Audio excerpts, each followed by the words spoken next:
Algo curioso ocurre en la rutina de la casa cada día. Uno se levanta en medio de la noche, dormido, o tal vez temprano en la mañana y comienza a hacer las actividades naturales.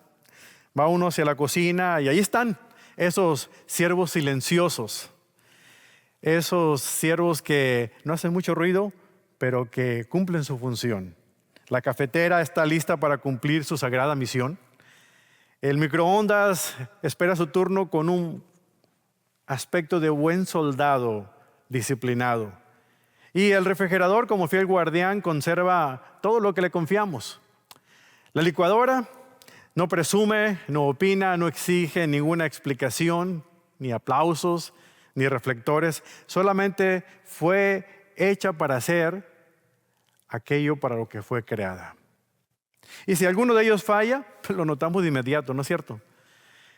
Por eso es que esos aparatos existen, para cumplir la función por la cual fueron creados, fueron diseñados. No intentan ganarse el favor de nadie, ni siquiera el lugar que tienen ahí en la mesa. No se levantan por la mañana diciendo, hoy voy a hacer mi mayor esfuerzo para ganarme un lugar aquí en la cocina. No. Simplemente funcionan con una lógica sencilla. Hago lo que fui diseñado para hacer. Nosotros, en cambio, actuamos de una manera un poquito extraña, diferente. Vivimos como si tuviéramos que ganarnos el derecho a ser aceptados por Dios. ¿Por qué será que la licuadora de alguna otra manera entiende su propósito, pero nosotros los seres humanos no? Y aquí es donde entra en juego la tensión que el apóstol Pablo nos menciona en su carta a los Filipenses. Como recordarán, estamos estudiando esta maravillosa carta. Esta carta que Pablo escribió a la iglesia en Filipos. En esta serie que hemos titulado Vida Cristiana.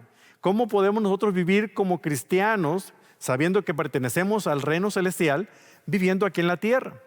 Y esta tensión él la maneja de una manera particular en el capítulo 3, hablándonos de una forma muy directa. Muchos vivimos frente a Dios como si la vida espiritual fuera una competencia, una carrera de ratas. Es como si el evangelio fuera un sistema de desempeño, que entre mejor me comporte o haga lo que tenga que hacer, más puntos gano delante de Dios. Pero ni usted ni yo compramos una licuadora ni una cafetera para presumirla o impresionar a otros. La compramos porque necesitamos la función que ellas realizan. Pero si podemos vivir como si fuera una vida creada por Dios para adorar a Dios, ¿por qué es que nosotros queremos o queramos añadir un valor extra o accesorios a nuestra vida para aparentar ser algo que tal vez no seamos? Como nosotros lo sabemos, si Cristo realmente es el centro de nuestra vida, ¿por qué es nuestro afán de añadirle algo extra a lo que Él ya hizo por nosotros?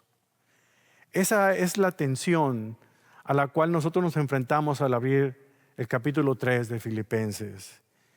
¿Por qué queremos trabajar en esta salvación que Él ha conseguido para nosotros con esfuerzos propios, añadir algo a nuestra vida con tal de que podamos estar seguros de que estamos bien delante de Dios? Más logros personales, más rituales, más linaje, más reputación. Eso, aunque suene espiritual, la verdad es que puede ser muy, muy desafiante, puede ser hasta venenoso. Porque cuando el corazón se desliza con esta lógica de querer hacer algo más para ganarme el favor de Dios, ya no vemos a Dios como lo que es, nuestro Padre, sino como un juez que trata de sancionar lo que hagamos y nos premia si nos portamos bien o nos castiga si no lo hacemos. Empezamos a tratar la gracia de Dios no como el regalo que es, sino como un salario que la merecemos porque la hemos ganado con esfuerzo propio. Y empezamos a ver a Jesús no como un Salvador suficiente, sino como solamente la base con la cual hay que ir construyendo cosas con nuestro trabajo diario. Y para que nadie piense que esto no va a pasar con uno mismo, Pablo aquí hace algo brillante, abre su propia vida, podemos ver su propia biografía Aquí en Filipenses 3, Él no solamente nos enseña doctrina, nos está hablando de una experiencia personal pasada y nos dice en esencia, si alguien pudiera ganarse el favor de Dios por medio del desempeño personal, del currículum personal, ese soy yo. Eso diría el apóstol Pablo.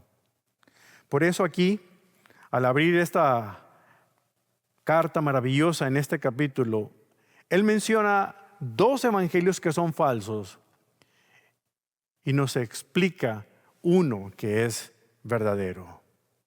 Nos dice que la vida que a veces elegimos pudiera llevarnos en el sentido equivocado si no nos centramos en la verdad que puede traernos libertad. Porque muchas veces es fácil confiar en esos evangelios falsos donde no hay vida, porque solamente Cristo es el que produce eso en nosotros. Y aquí es donde se conecta contigo y conmigo el de esta mañana, este pasaje. Porque el Señor quisiera hacer una cirugía en nuestro corazón para que nosotros realmente examinemos qué hay por dentro, porque tal vez tú has vivido con el peso de querer demostrarle algo a Dios. O en tu conciencia tienes una alta y baja que según tu rendimiento te sientes que estás complaciéndolo a Él o no. O tal vez descansas en tu trasfondo evangélico, naciste en un hogar cristiano, fuiste desde pequeño a la iglesia, te enseñaron desde joven y con eso consideras que ya has cumplido tu parte. O tal vez sin darte cuenta has confundido actividad religiosa con una vida del verdadero evangelio. Por eso vale la pena hacernos una pregunta incómoda, pero muy necesaria en este día. ¿En qué estás confiando realmente? ¿En dónde estás depositando tu fe? ¿Estás tú tratando de ganarte el amor de Dios? ¿Estás tratando de alguna otra manera merecerte la gracia de Dios? Si este es el caso, déjame explicarte algo importante. Estos 2 falsos evangelios que vamos a ver en una carta escrita en el primer siglo, siguen vigentes todavía en el siglo XXI en el que tú y yo estamos viviendo. El falso evangelio de los méritos humanos, es decir, de tu esfuerzo propio, de vivir confiado en lo que tú hagas para ser aceptado por Dios, y el falso evangelio de la herencia religiosa, de vivir confiando en lo que eres, de dónde vienes, cómo fuiste formado, tu fe arraigada a tu religión, a tu tradición, para sentirte seguro delante de Dios. Pero frente a estos 2 evangelios falsos hay uno verdadero, que es en el que quiero que tú te centres también, porque es el evangelio que el mismo apóstol Pablo abrazó y quiere compartirlo contigo para que tú también lo abraces. Es el evangelio de Cristo Jesús, de una justicia que Dios nos regala por medio de nuestra fe en lo que Él ya hizo en la cruz del Calvario. Y aquí viene el golpe duro para nuestro orgullo. Pablo va a decirnos que todo aquello que antes él consideraba una ganancia, todo aquello que tenía que ver con el desempeño personal, su reputación, todo aquello que era impecable en la trayectoria religiosa que él mismo creía que estaba cumpliendo, ¿dónde terminó todo? Él mismo nos lo dice. Todo lo consideró una pérdida. Es más, una palabra que utiliza es fuerte pero muy honesta. Él dice, es basura. ¿Por qué? Porque cualquier cosa que yo use para completar la obra de Cristo en la cruz de Calvario es algo que está compitiendo con Cristo mismo. No es por obras para que nadie se gloríe. Es un regalo que se recibe por gracia. Y espero que el Espíritu Santo, con la ternura que tiene de parte de Dios nuestro Padre, nos dé la firmeza de esta verdad que vemos aquí en Filipenses capítulo 3. Donde realmente el reto para ti y para mí es no confiar en ti mismo, no confiar en tu ascendencia, en tu historia religiosa, no confiar en tu linaje, sino confiar únicamente en Cristo para tu salvación. Con esta atención, la verdad central que quiero que tú pienses a lo largo de este estudio es la siguiente: cuídate del legalismo. Cuídate del orgullo del linaje religioso. Así que no confíes en ti, confía solamente en Cristo y en la justicia que Dios te da por medio de tu fe en Él. Abre tu Biblia pues en Filipenses capítulo 3. solamente los primeros 9 versículos de Filipenses 3. No vamos a leerlo todo en este momento, pero voy a irlo desglosando a medida que veamos cada uno de los 3 puntos que conforman este mensaje. Vamos a irlo recorriendo poco a poco y vamos a ver cómo la palabra de Dios, lo que Pablo hace aquí en este texto, no solamente nos informa, sino desmascara. No solamente nos instruye, sino que nos libera. Y la pregunta para ti es, ¿de qué te tiene que liberar Dios hoy al escuchar su palabra? Vamos pues al primer punto de ese falso evangelio que Pablo desenmascara aquí. Y es el siguiente: cuidado. Cuidado con el legalismo. Esa preocupación cuando la religión se convierte en tu pasaporte, cuando tu actitud, tus acciones, tu desempeño se vuelve algo para ganarte a favor de Dios. Dios nos permite aquí ver en las palabras de Pablo cómo el gozo constituye una valla de protección que debemos tener en cuenta. Pablo abre esta carta en este capítulo en particular y él está hablando de una manera muy clara, pero muy directa. Es como si él va por una carretera y solamente cambia de carril, solamente se dirige en la misma dirección, pero cambia de carril y nos confronta con esto. Dice en el versículo 1, por lo demás, hermanos míos, en otras palabras, no está cambiando de tema, está hablando de lo que ya vimos en el capítulo 2, de lo que comenzamos a ver en el capítulo 1, porque acuérdense, es una carta y una carta se lee completa. Y Pablo aquí está diciendo, por todo lo que ya les dije, déjenme continuar hablándoles del tema. Por lo demás, hermanos, regocíjense en el Señor. A mí no me molesta escribirles otra vez lo mismo, y para ustedes es motivo de seguridad. Esta frase nos ayuda a entender lo que acaba de presentar en los ejemplos anteriores del capítulo 2. Si ustedes recuerdan, él puso como ejemplo a Cristo, el máximo ejemplo de lo que significa vivir como ciudadano del cielo aquí en la tierra, pero también nos dejó ejemplos de carne y hueso en Timoteo y también en Epafrodito. Lo acabamos de ver la semana pasada, ¿se acuerdan? Ahora va a enfocarse de una manera en un ejemplo más. Va a poner su propio testimonio personal de una manera muy gráfica. Pero antes de hacerlo, él refuerza la base que tú y yo tenemos que pensar. Él dice, gócense, regocíjense en el Señor. Y este mandato aparece repetidamente en estos pasajes. Por ejemplo, lo vimos en el capítulo 1, ¿se acuerdan? Lo volvimos a ver en el capítulo 2, versículo 17. Y lo vamos a volver a ver en el capítulo 4, versículo 4, pero no tiene él problema en repetirlo porque la repetición nos ayuda a nosotros a formar la disciplina de nuestra fe. Lo que se repite se recuerda y lo que se recuerda entonces nos ayuda a resistir. Es como que el gozo lo pone como vallas de protección para guiarnos en la dirección correcta. Y Pablo aquí repite con intención que el gozo en Cristo funciona como ese muro de contención, esa valla protectora. Noten lo que Pablo dice, para mí no es molestia escribirles otra vez. Para ustedes es una salvaguardia. Y esta palabra es interesante. La palabra original en griego para salvaguardia es asfalés, que significa algo firme, seguro, estable. Y es curioso porque es la misma raíz de donde viene la palabra que ustedes y yo conocemos como asfalto en una carretera. Algo sólido sobre el cual puedes caminar con confianza. Él está diciendo, esto que les voy a decir a ustedes, esto que estoy repitiéndoles, va a servir como algo que les dé seguridad para seguir avanzando. El gozo en Cristo nos debe dar seguridad para seguir avanzando. Pablo está diciendo, la repetición no es relleno, hermanos, es protección, es estabilidad, es algo que debemos estar conscientemente recordando.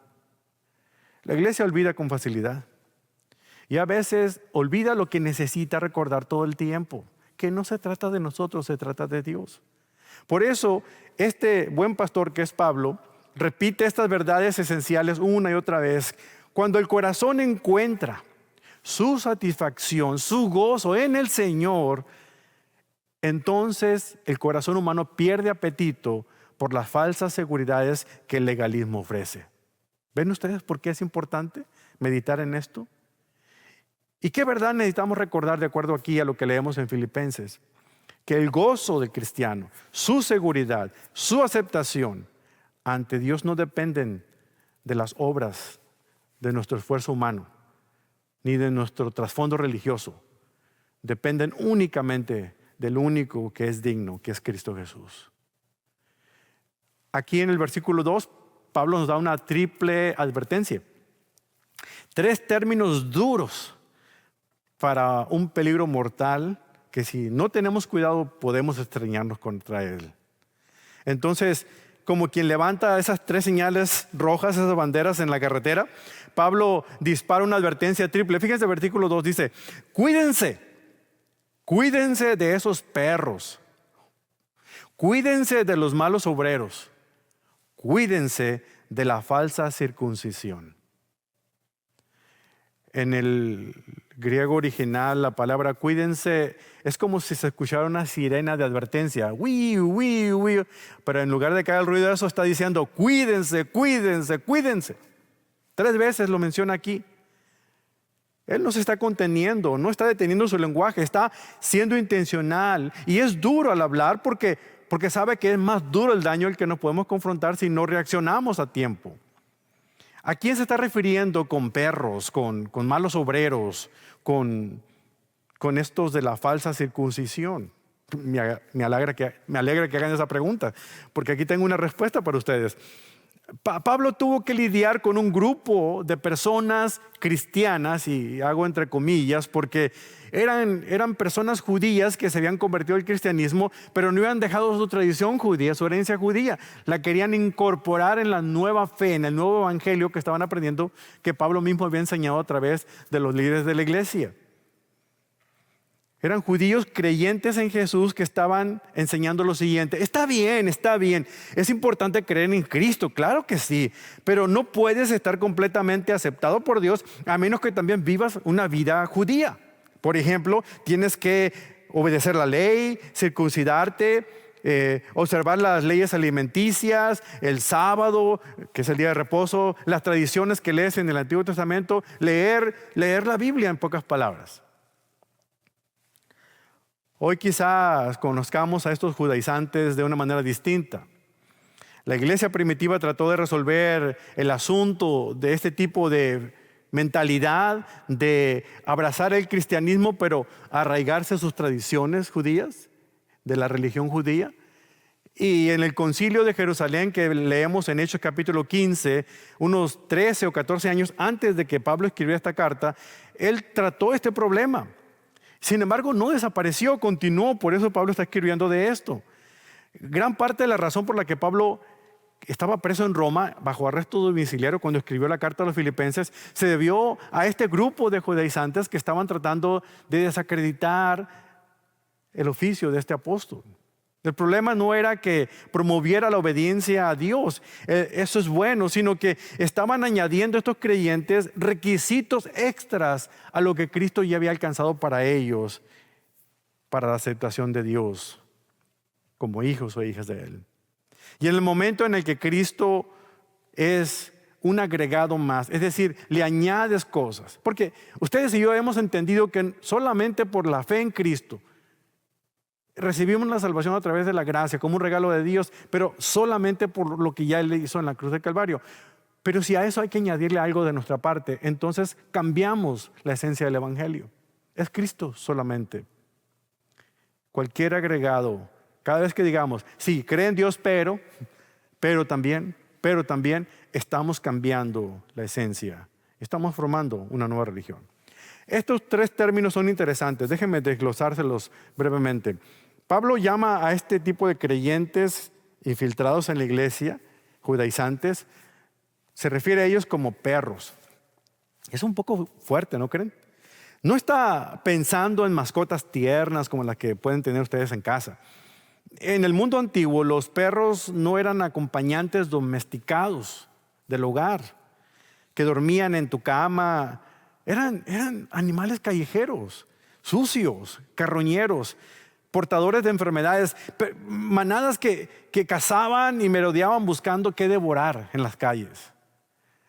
Aquí aparece algo interesante, es una ironía un poco punzante, porque si ustedes recordarán, En la cosmovisión judía, el término perros era un término despectivo para referirse a los que no eran judíos, a los gentiles, a los impuros, a los que de alguna otra manera estaban fuera del pacto con Dios.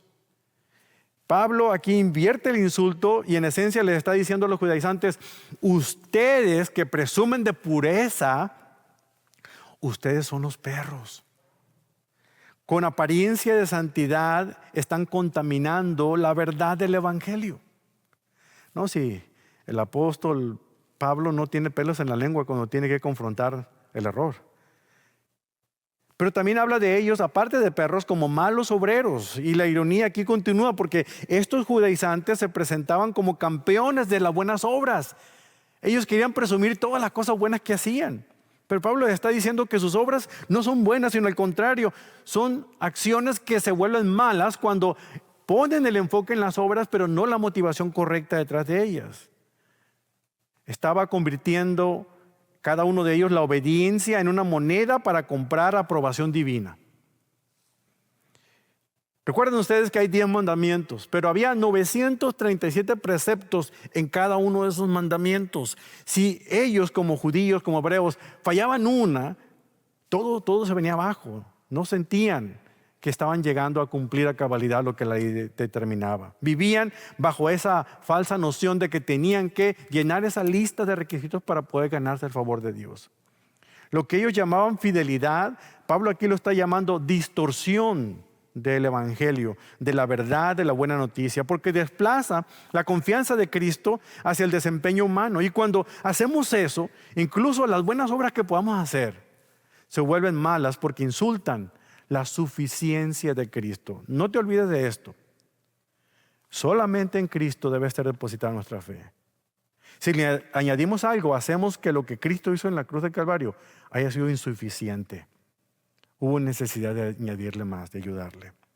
Y luego les habla de manera directa con una tercera clasificación. Dice que son de la falsa circuncisión.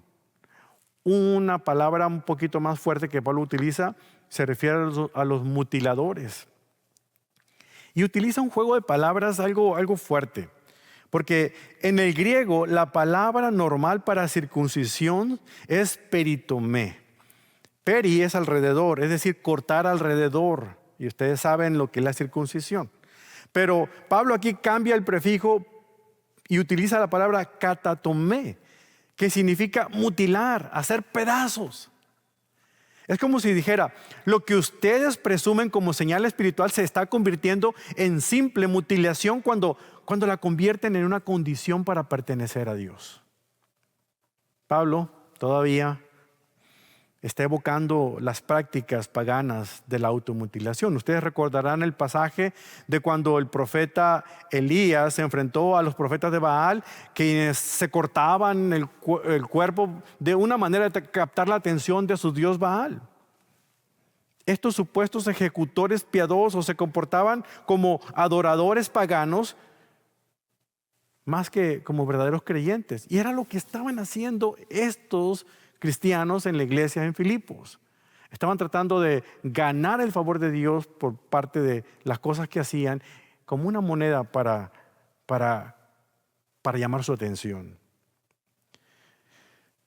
Pablo aquí en el versículo 3 cambia un poquito el enfoque y les explica a ellos cuál es el verdadero significado de la circuncisión, de la vida en el evangelio. Les dice, porque nosotros somos la verdadera circuncisión, que adoramos en el Espíritu de Dios y nos gloriamos en Cristo Jesús, no poniendo la confianza en la carne. La verdadera circuncisión. ¿Qué está queriendo decir aquí el apóstol Pablo? Es la marca decisiva del pueblo de Dios. Y él está diciendo que ya no es necesariamente una señal externa, sino una realidad interna. Porque aún cuando leemos el Antiguo Testamento y hablamos de la circuncisión como una marca externa, si la motivación no era correcta, de nada servía la circuncisión del pueblo de Dios. El énfasis dice aquí Pablo, nosotros somos la verdadera circuncisión. Pablo era un judío, Él había sido circuncidado cuando era pequeño, él mismo lo va a explicar un poquito más adelante, pero aquí se está incluyendo junto con los filipenses, porque muchos de ellos eran gentiles no circuncidados. En esta misma categoría se pone, ¿por qué creen ustedes? Porque la verdadera circuncisión nunca fue principalmente una marca externa. De hecho, cuando leemos en Deuteronomio capítulo 10 y en Jeremías capítulo 4, estamos viendo que Dios había dejado en claro que quienes lo buscaran a Él eran la verdadera circuncisión, pero del corazón. La circuncisión física era una mera señal del pacto que habían hecho con Él. Pero la señal de pertenencia al pueblo de Dios y del compromiso de sus caminos tenía que ver con esa circuncisión del corazón. Pablo lo escribió en Romanos capítulo 2, versículo 28 de esta manera, diciendo: pues no es un verdadero judío solo por haber nacido de padres judíos, ni por haber pasado por la ceremonia de la circuncisión. No, un verdadero judío es aquel que tiene el corazón recto a los ojos de Dios. La verdadera circuncisión no consiste meramente en obedecer la letra de la ley, sino que es un cambio en el corazón producido por el Espíritu de Dios. ¿Se dan cuenta? Por eso Pablo dice, nosotros los cristianos, los que verdaderamente hemos confiado en Cristo, somos la verdadera circuncisión. ¿Cómo se reconoce a la verdadera circuncisión en nuestros días? Pablo nos da 3 marcas muy interesantes. Él menciona las siguientes. 1, adoramos por el Espíritu de Dios. La fe verdadera no depende del rendimiento religioso, sino de la obra del Espíritu que anima y que orienta la adoración de adentro hacia afuera. La vida cristiana auténtica no se debe sostener por pura energía humana, ni por disciplina religiosa en piloto automático. Es impulsada y habilitada por el Espíritu Santo.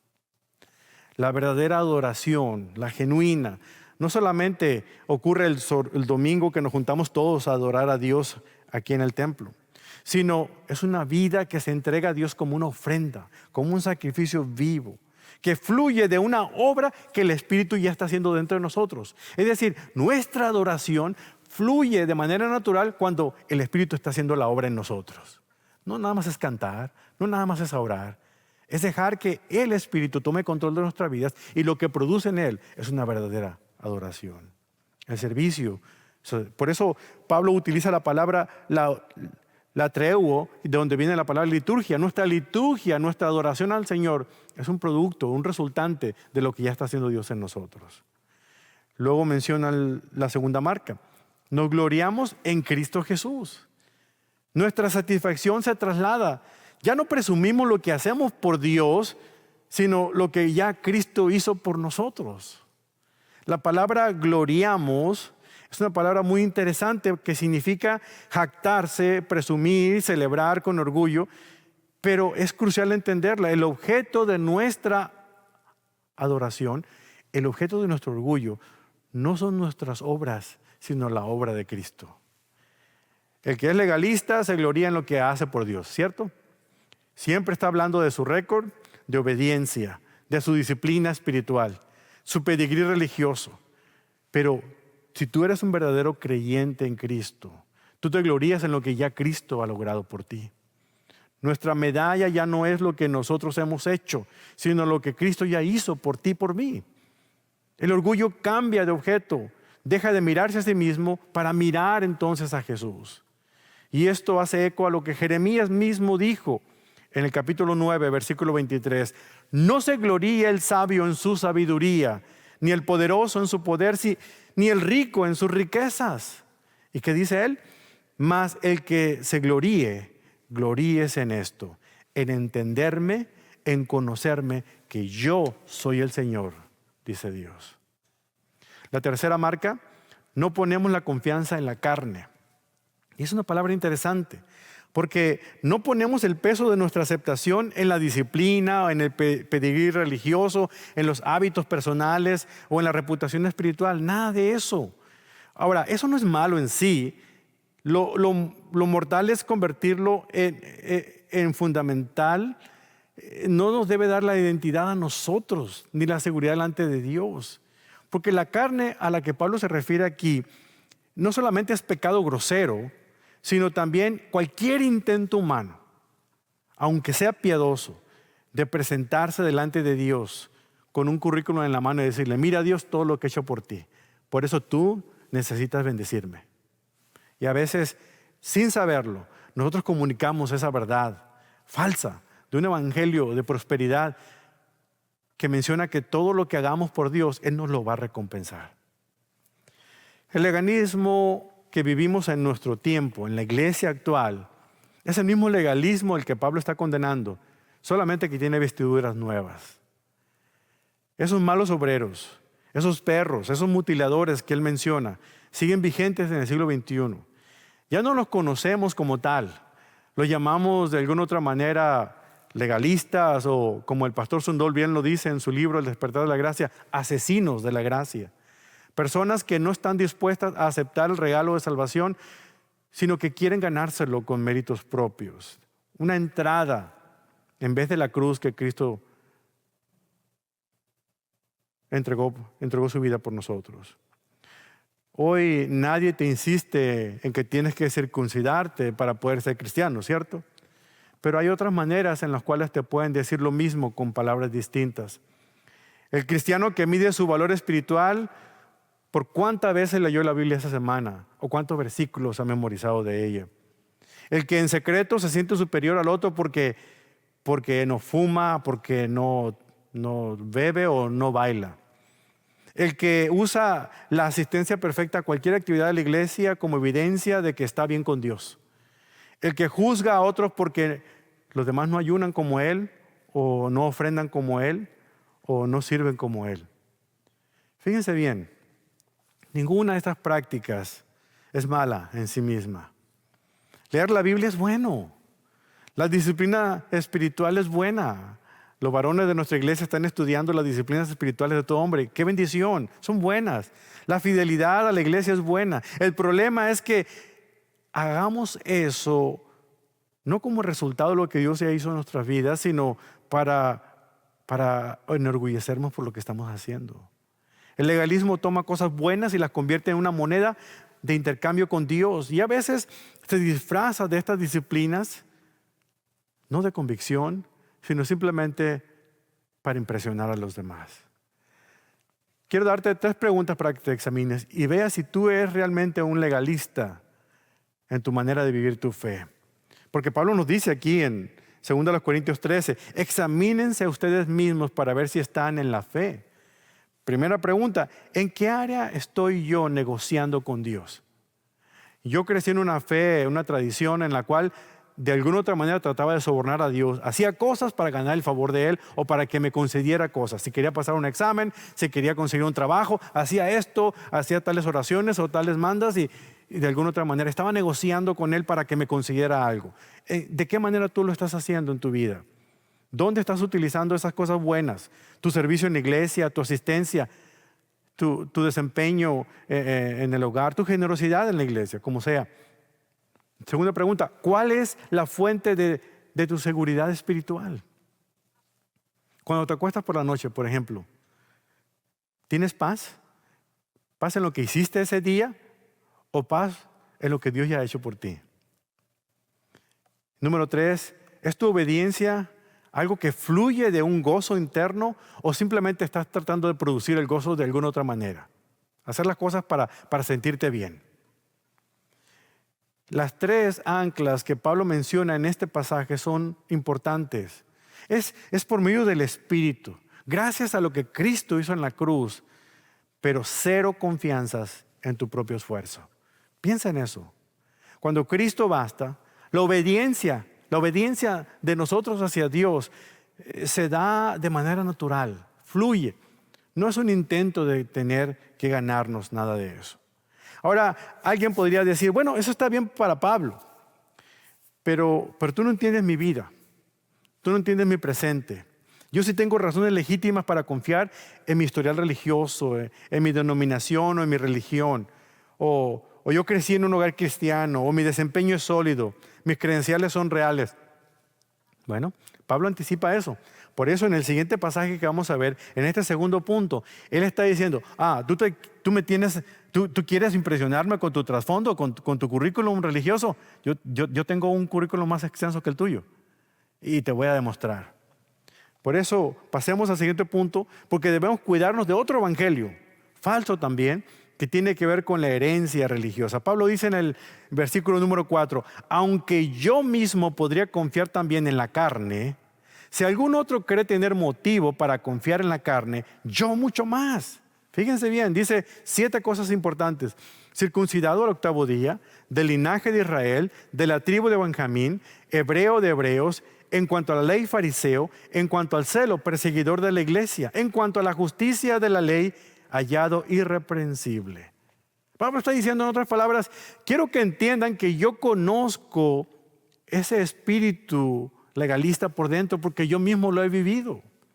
Y en los versículos 5 y 6 está mencionando estas 7 cosas que son de alguna otra manera los trofeos que él consideraba valiosos y que después consideró inútiles o basura comparado con el evangelio de Cristo. Fíjense, circuncidado al 8º día. Pablo no decidió esto. Él era un bebé. Pero este detalle habla de la devoción de su familia a la ley de Dios, porque era el momento preciso en el que un buen judío debía ser circuncidado. Son buenas tradiciones que ellos seguían. No llegó tarde ni llegó por la puerta de atrás. Desde el inicio su vida estaba alineada a las normas del pacto que Dios había hecho con el pueblo de Israel. Por eso él dice, cumplí con la ley. Dice, del linaje de Israel. Y aquí está hablando de etnicidad. Étnicamente, diría Pablo, soy israelita. No soy un converso al judaísmo, un prosélito.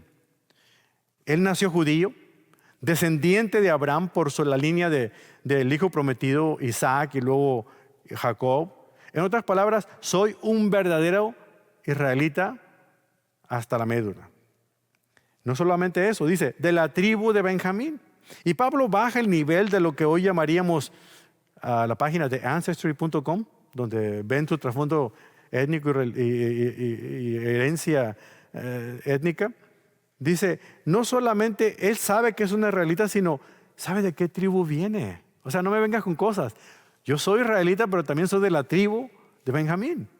Para un judío del primer siglo, rastrear su genealogía hasta la tribu no era nada sencillo. Pero para Pablo, que podía hacerlo, dice, pertenezco a una tribu pequeña, sí, pero no por eso insignificante. ¿Por qué? Porque Benjamín le dio a Israel el primer rey que tuvo, el rey Saúl. Jerusalén estaba en gran medida dentro de su territorio y cuando el reino se dividió, Benjamín fue la tribu que no se rebeló contra Judá, sino que se mantuvo junta a la tribu desde la cual vendría el Mesías. En términos de currículum espiritual, eso sí sonaba como algo impresionante. Además dice él, número 4, hebreo de hebreos. Y cuando Pablo subraya que no solamente pertenecía al pueblo judío, sino que conserva la lengua y la cultura de sus antepasados, es algo impresionante. Porque miren, en el primer siglo, muchos judíos hablaban arameo, que era una rama del hebreo, pero ya mezclada con otros dialectos. O tampoco hablaba necesariamente el griego, aunque lo conocía y de esa manera escribió sus cartas, pero estaba diciendo que yo conozco la lengua madre, la lengua original, el hebreo. Yo hablo nuestro idioma antiguo, soy culturalmente hablando hebreo hasta la cepa, hasta la médula. Y las últimas 3 credenciales que él menciona son interesantes, porque las primeras 4 fueron adquiridas por él nació en ellas, pero estas 4 él las alcanzó con esfuerzo propio. Dice en el número 5, en cuanto a la ley, fariseo. Respecto a su devoción personal a Dios, Pablo llegó a ser un fariseo de fariseos. No era un asistente pasivo en la sinagoga, no era un espectador en la iglesia, era una persona activa, participante de la élite de la vida religiosa judía, serio, piadoso, conocedor de la Biblia. ¿Saben? Ser fariseo en este tiempo era llevar la religiosidad al nivel más alto que se puedan imaginar. Dice número 6, en cuanto al celo, perseguidor de la iglesia. El celo por las cosas de Dios lo llevó a él a perseguir a la iglesia de Dios. No se conformaba con sentarse en la sinagoga, sino ni solamente a sentir con la cabeza, como algunos de ustedes puedan estar ahí en su casa asintiendo. No, él salió activamente a defender la fe judía convencido de que los cristianos era una secta que estaba blasfemando en contra de Dios.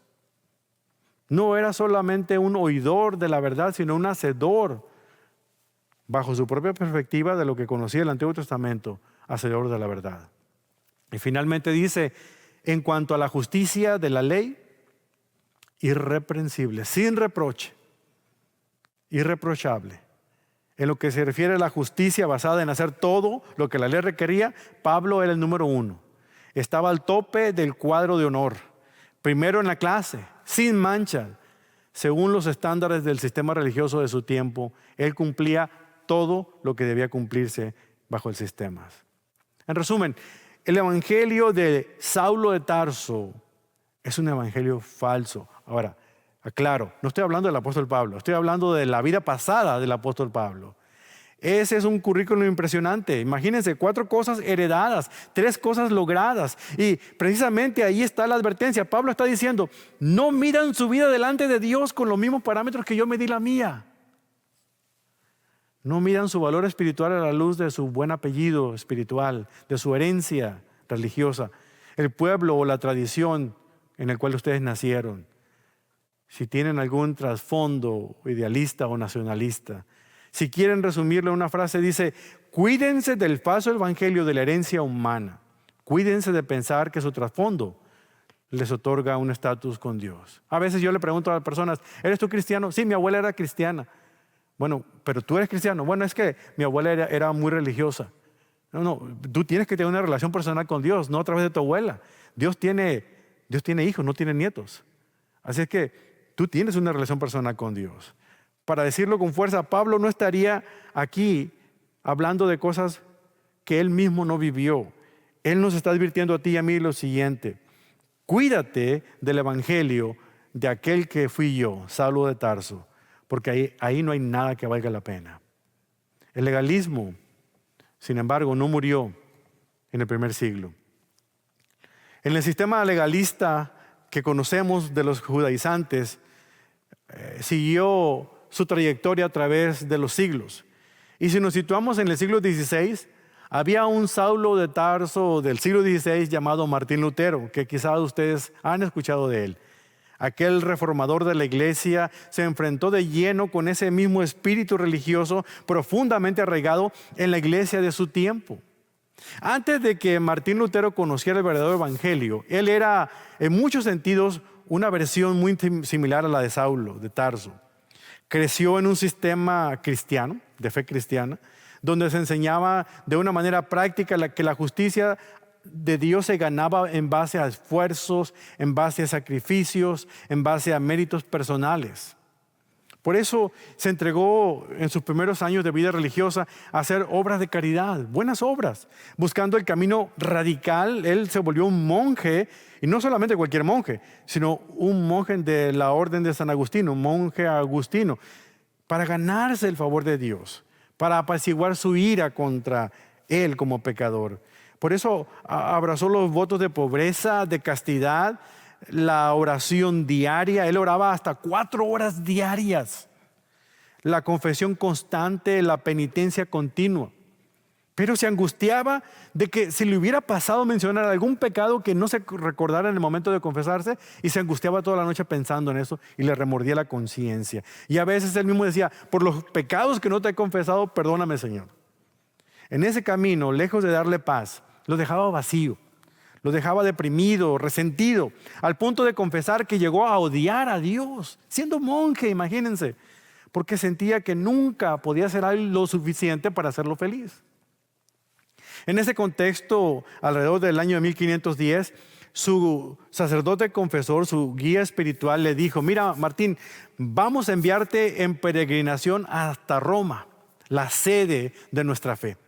Tal vez allá recibas un superpoder espiritual a través de las reliquias de los grandes hombres de la fe, y ellos te transmitan por ósmosis o lo que sea la fe de ellos a través de las reliquias que dejaron.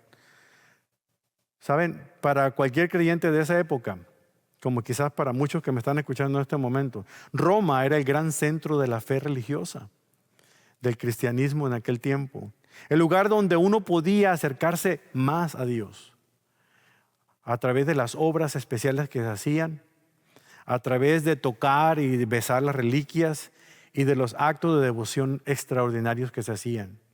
Lutero llegó hasta Roma y, buscando ganar más méritos espirituales, subió de rodillas la famosa Scala Santa o Escalera Santa. Es una escalinata de mármol y, según la tradición, perteneció al pretorio de Poncio Pilato, aquel lugar donde Poncio Pilato, delante de la congregación de judíos que querían crucificar a Jesús, lo juzgó. Cristo subió por esa escalinata y se cayó varias veces. Es por eso que hay una imagen en muchos templos que se conoce a Jesús como el Señor de la Escalera, con un rostro ensangrentado, una corona de espinas y las rodillas llenas de sangre. Aparentemente la madre de Constantino I, en el año 326, mandó traer los escalones desde Jerusalén y la situó precisamente en Roma, y esa escalinata únicamente se podía subir de rodillas, jamás de pie. Lutero lo hizo. Se arrastró escalón por escalón y en cada peldaño resucitó la oración del Padre Nuestro. Por momentos sintió oleadas de emoción, pequeños destellos de gozo religioso, pero cuando llegó a la cima, un pensamiento le atravesó por dentro como un rayo diciendo: ¿será que esto realmente es verdad? ¿Será que esto funciona? ¿Será que esto que estoy haciendo realmente capta la atención de Dios? Porque aun cuando sentía momentos de emoción, su vida continuaba siendo la misma.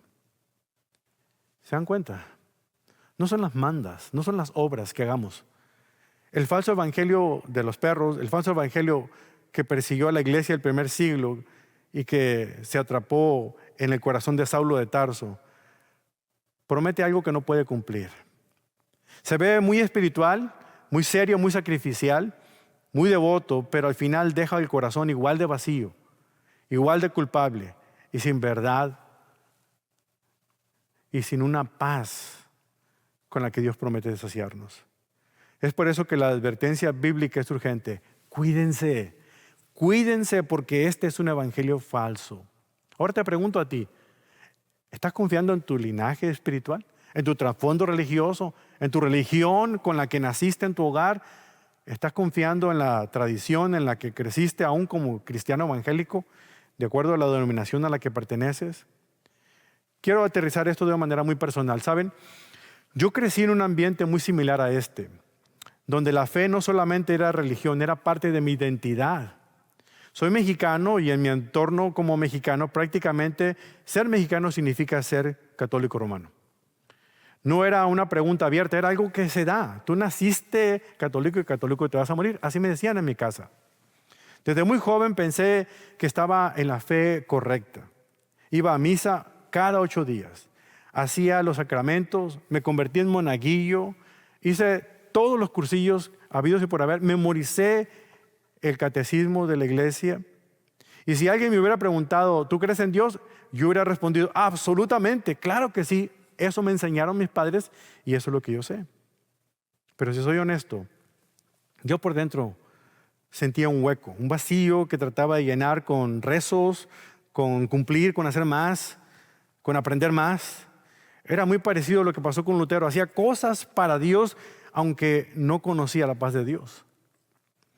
Sabía hablar de Dios, pero no conocía a ese Dios. Sabía encender velas, pero no conocía la luz de Cristo en mi corazón. Sabía repetir oraciones, pero no sabía lo que era hablar con Dios. Aún sabiendo que había puesto mi fe en Cristo, conocí a un Cristo que no era el que la Biblia mencionó después que la leí. Durante años viví confiando en un evangelio de herencia cultural y pensaba, si nací en esta fe, en el país correcto, en la tradición correcta, entonces debo estar yo en una correcta relación con Dios. Pero qué equivocación. Después descubrí que mi tranquilidad no venía de Cristo, venía de mi árbol genealógico, de mis costumbres, de ese linaje religioso. Hasta que por la gracia de Dios, el Espíritu Santo comenzó a inquietar mi corazón y empecé a ir a un estudio bíblico en el lugar donde estaba estudiando. Por primera vez alguien puso una Biblia en mis manos y no me sentía condenado por abrir una Biblia, porque a mí se me había prohibido escuchar a aquellos que no eran católicos como yo, aquellos que eran de la religión, aquellos que eran aleluyas, porque en la tradición Muchas veces nosotros conocemos a cualquiera que no es de la misma fe de nosotros como aleluya. Y ahí incluimos a las sectas, incluimos a los evangélicos y a todos los que se le añadan. Pero por primera vez abrí la Biblia y encontré y descubrí a un Jesús con el cual yo nunca me había relacionado. Y mi vida cambió. Así como Pablo, así como Martín Lutero, tuve que reconocer que mi currículum religioso, que mi trasfondo, mi cultura, mis sacramentos, mi historia, no podía darme lo que únicamente Cristo ofrece: perdón, justicia y vida nueva. Tal vez tu historia se parezca a la mía, yo no sé. Tal vez creciste pensando, soy parte de la fe de mi país, de mi familia, y eso es suficiente. Pero si eres honesto contigo mismo, vas a darte cuenta que hay un vacío en tu corazón que solamente Cristo puede llenar. Tomando prestadas las palabras de Pablo en 2 Corintios 13, la invitación en esta semana para ti es muy sencilla. Examínate. Examínate para ver si estás en la fe correcta. Responde con honestidad a estas preguntas. ¿Estoy confiando, aunque sea un poquito, en mi herencia religiosa, en mi trasfondo nacionalista o en mi historia familiar? ¿O estoy confiando en Cristo únicamente?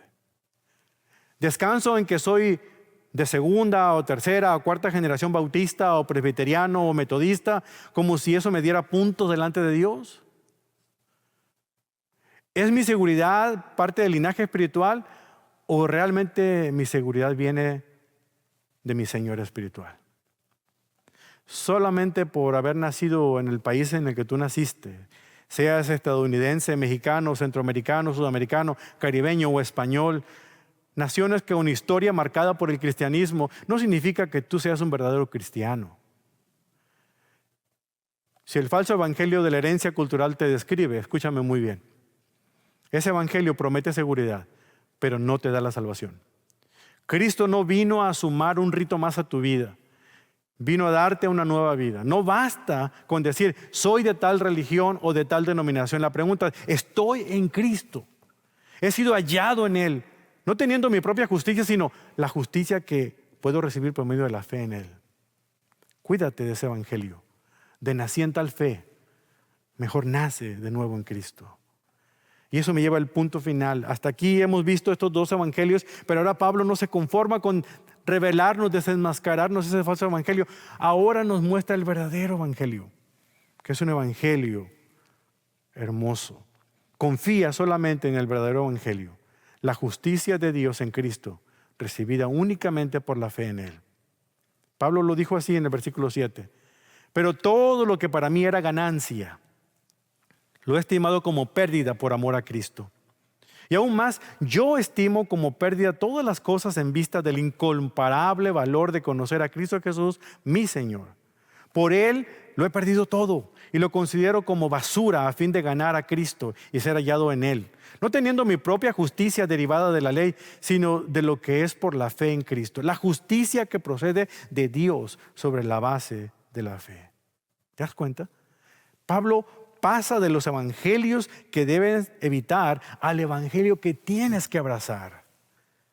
En el versículo 17 leemos, porque todo, dice, para mí era ganancia, todo lo que yo que consideraba algo, unos logros personales, lo he estimado como pérdida por amor a Cristo. Todo ese sistema de obras, todo ese linaje religioso, todo ese currículum espiritual que antes parecía motivo de orgullo para mí, ahora lo veo como pérdida. Todo aquello que antes ponía en la columna de ganancias, ahora las he cambiado a la columna de pérdidas. Lo que antes para mí era darme palmaditas en la espalda, ahora lo considero un estorbo cuando lo pongo junto con lo que Cristo hizo en la cruz del Calvario. Fíjate lo que dice el versículo 8. Y aún más, yo estimo como pérdida todas las cosas y lo considero basura. Y ahí viene una palabra importante para que tú nunca olvides. Pablo amplía este círculo y dice, todas las cosas son basura. ¿Qué quiere decir con basura? La palabra griega aquí es skibala y la idea es estiércol humano. ¿Sí? Aunque hagas esa cara. Pablo está utilizando una palabra que era referencia a la caca de ser humano. Se oye feo, ¿verdad? Vulgar, perdóname. Pero es lo que Pablo está diciendo aquí. Todos mis logros son caca, basura, estiércol. Popó, para que se oiga más bonito. Algunos eruditos sugieren que incluso era más crudo lo que Pablo estaba queriendo decir con esto. Imagínate lo fuerte que es esta imagen que Pablo está tratando de expresar en este versículo, pero es un punto teológico muy fuerte, porque realmente lo que está queriendo decir, cualquier cosa que tú añadas a tu fe en Cristo es repugnante a los ojos de Dios. Eso es lo que está queriendo decir. Así como repugnante puede ser para ti ese olor a estiércol, para Dios es repugnante cuando añades algo a lo que Cristo ya logró por ti. Es ofensivo delante de Él. No puede ocupar el lugar de Cristo. No puede sumarle a lo que Cristo hizo de manera plena y total. Todo lo que producimos para ganar puntos delante de Dios es basura. Debe ser desechado, Pablo dice. Y aquí en el mismo versículo 8, más adelante dice, en vista del incomparable valor de conocer a Cristo Jesús, mi Señor, a fin de ganar a Cristo. ¿Por qué está Pablo dispuesto a llamar basura a todos sus logros personales? Porque encontró algo infinitamente más valioso y superior: conocer a Cristo personalmente. Es lo que el verdadero evangelio te lleva, no a conocer de oídas a un Dios que existe y que es real, sino conocerlo a Él personalmente. En otras palabras, si quiero ganar a Cristo, si quiero abrazarlo como mi tesoro supremo, si quiero tenerlo a Él como mi Señor y Salvador, tengo que aprender a soltar todo aquello que antes era apoyo para mí. No puedo aferrarme a mi currículum, no puedo aferrarme a otra cosa que no sea a Cristo únicamente. Cuando Saulo de Tarso iba rumbo a Damasco, y vemos su historia en Hechos capítulo 9, él iba con una intención. La fe en lo que él consideraba su religión lo llevaba a la ciudad de Damasco a destruir los lugares de reunión de aquellos que se llamaban a sí mismos los conocedores del camino, los seguidores del camino, los cristianos. Iba armado con su gran herencia, sus méritos, su celo por la fe en Dios, y de pronto se detiene. Y lo que Pablo está diciendo aquí en Filipenses 3, lo pudiéramos resumir así: en mi pasado, con todos mis esfuerzos, con toda mi herencia, pensaba que estaba haciendo cosas buenas para Dios. Pero ahora considero todo eso una pérdida, porque recibí el regalo de la salvación. Dios me encontró y recibí una posición delante de Dios basada en el mérito de Cristo, no en los míos. Mis méritos son basura. ¿Qué significa basura? Eso, estiércol. Es interesante porque Lutero, volviendo a él, cuando Martín Lutero, nuestro Saulo del siglo XVI, no sabemos con exactitud qué fue lo que le convirtió en creyente, en cristiano, aunque estaba en una religión en apariencia cristiana. La experiencia de la torre, como se menciona de acuerdo a su biografía, es interesante. Déjame explicárselas. Porque la experiencia de la torre no es otra cosa más que la experiencia de Lutero en la letrina, ¿sí? En el excusado, en el baño. Lutero cuenta que meditando en el pasaje de Romanos 1, versículo 17, de que el justo vivirá por la fe, él estaba sentado en el excusado haciendo el número 2. Y cuando esas cosas estaban cayendo y se oía el ruido y el olor le llegaba, empezó a reflexionar en esta gran verdad. Entonces comenzó a darse cuenta de que todo era eso comparado con conocer de verdad a Dios. Empezó a entender que todo era pérdida, cosas para impresionar a Dios, todo eso era excremento para ser desechado si no estaba basado en la fe. Imagínate. No se trata de ser vulgares. Perdóname si ya hice que no te comieras el desayuno que estabas comiéndote en este momento. Pero ni Pablo ni Lutero querían ser vulgares. Se trata de usar una imagen que jamás se te olvide. Y te puedo asegurar que nunca te vas a olvidar de este pasaje con lo que te acabo de decir. Todo lo mío, al lado de lo que Cristo hizo en la cruz de Calvario, no puede salvarme, debe ser desechado. Esto es lo que el verdadero evangelio hace. Derriba el orgullo de la carne, vacía el poder a los falsos evangelios del desempeño y la herencia religiosa y nos coloca humildes pero seguros en Cristo. Y eso es lo que dice el versículo 9.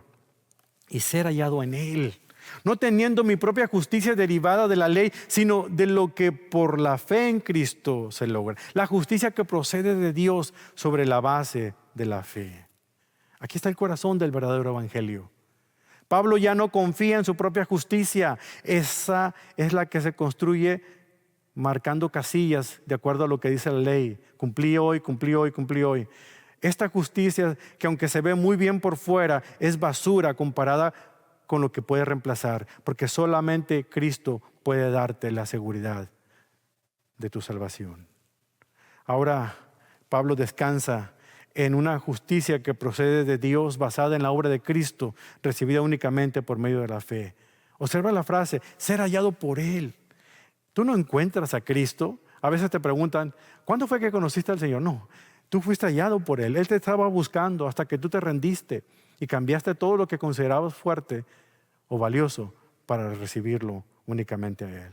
Cuando llegue esa idea, cuando llegue el momento, qué hermoso es poder decir, fui hallado por Cristo. Ese es el verdadero evangelio. Ahora, otra vez te pregunto, ¿dónde está tu confianza? En las buenas obras. Antes de aplicar esto a tu vida, quiero invitarte a reflexionar.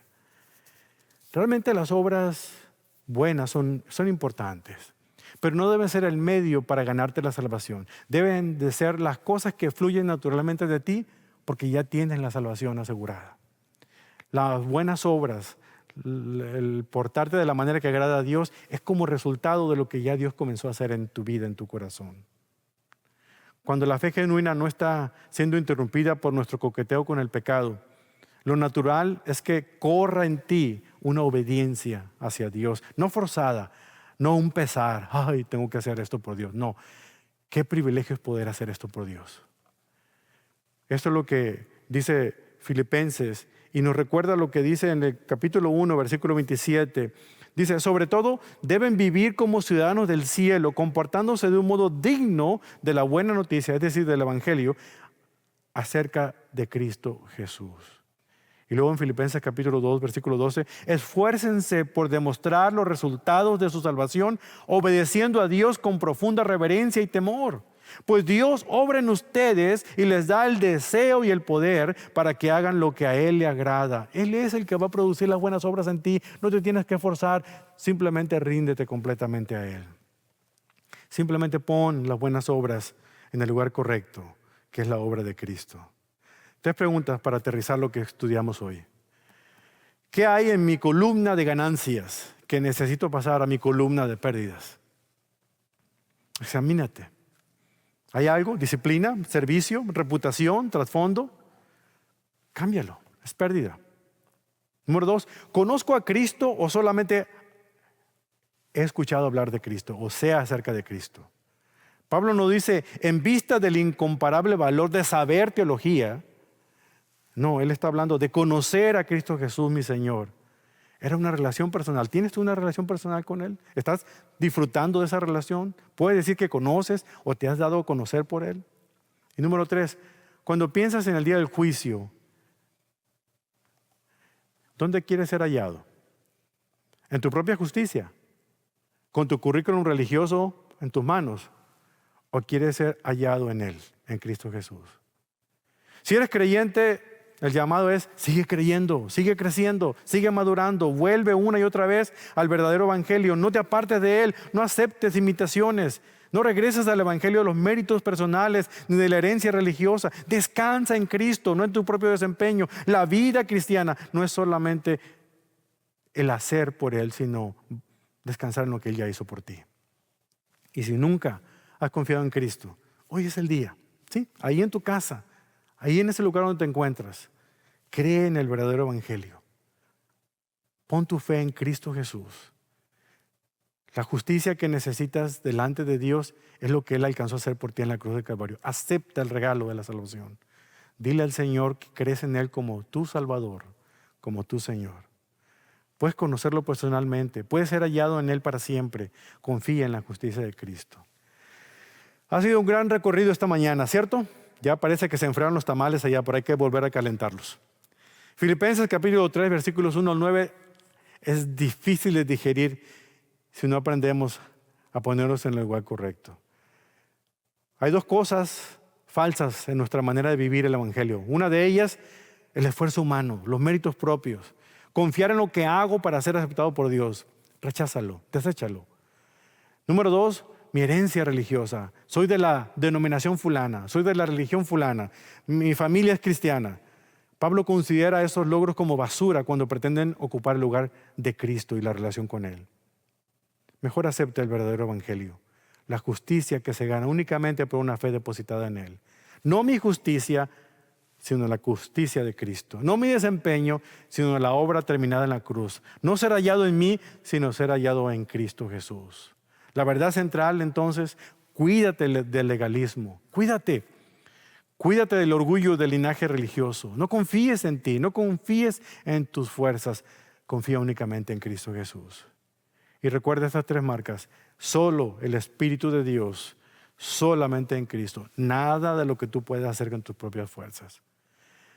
Los siervos silenciosos de los que hablé al inicio, la cafetera, el microondas, el refrigerador, la licuadora, simplemente funcionan conforme al diseño de su creador.